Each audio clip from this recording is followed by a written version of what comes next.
Biscuit is one of the simplest snacks to make, yet one of the hardest. Yes, it can be one of the hardest when you cannot get the right ingredients or the right procedure. Hello, welcome back to my YouTube channel. This is Bake with Apex. We are here to make a very simple biscuit with only 4 or 5 ingredients. So guys, let's go. First of all, this is how you measure your flour. You don't just scoop your flour with a cup.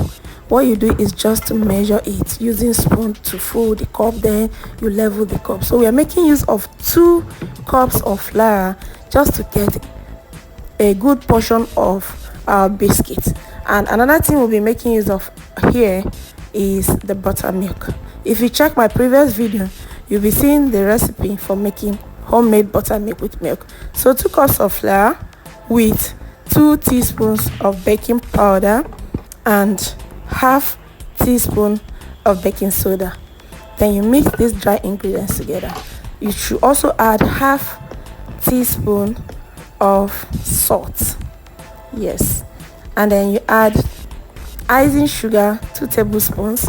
That is if you want sugar taste in it. If you don't want sugar taste in it, all you have to do is just to go only with the salt. Then you mix the dry ingredients together, and then you can make use of butter or you make use of vegetable shortening, which is the Cripsco. If you're making use of the vegetable shortening, you have to put it in the fridge. Likewise, butter, you have to also put it in the fridge so that it becomes solidified, then you grate it.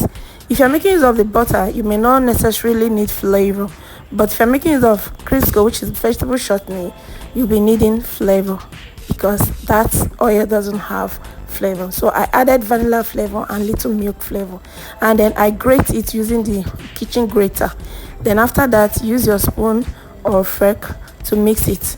One thing about this biscuit making is that everything you are using here should be cold.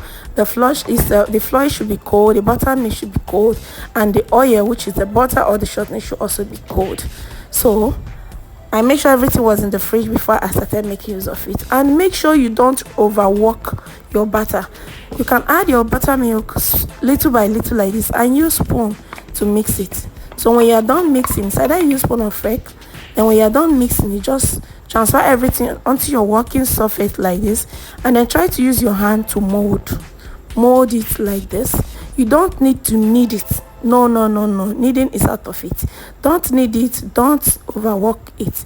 Just use your hand to press it and fold it in.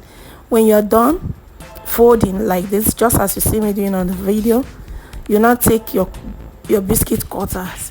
You can go with any shape of your choice, either the heart shape, the cycle shape, any shape of your choice, depending the one you want, the one your family wants, or the one the kids want. Then you start cutting. So before you bake it, you have to put parchment paper into your baking pan to prevent it from getting burnt. So in this video, I'll be making use of the heart shape as well as the cycle shape. So guys, this is what I have here. So I also have the cycle cutter, after cutting, I'll share it into 2 and still go ahead with the cycle shape.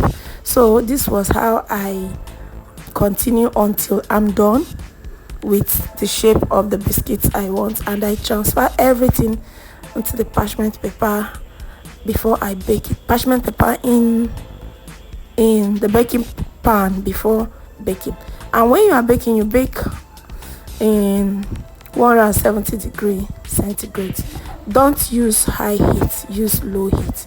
So these are all my biscuits before baking.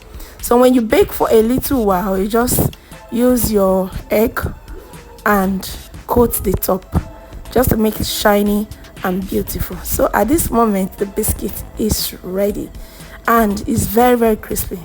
If you overwork or knead your batter so much, you will not get a crispy biscuit. So this is just the secret, guys. It tastes good and it's very crispy.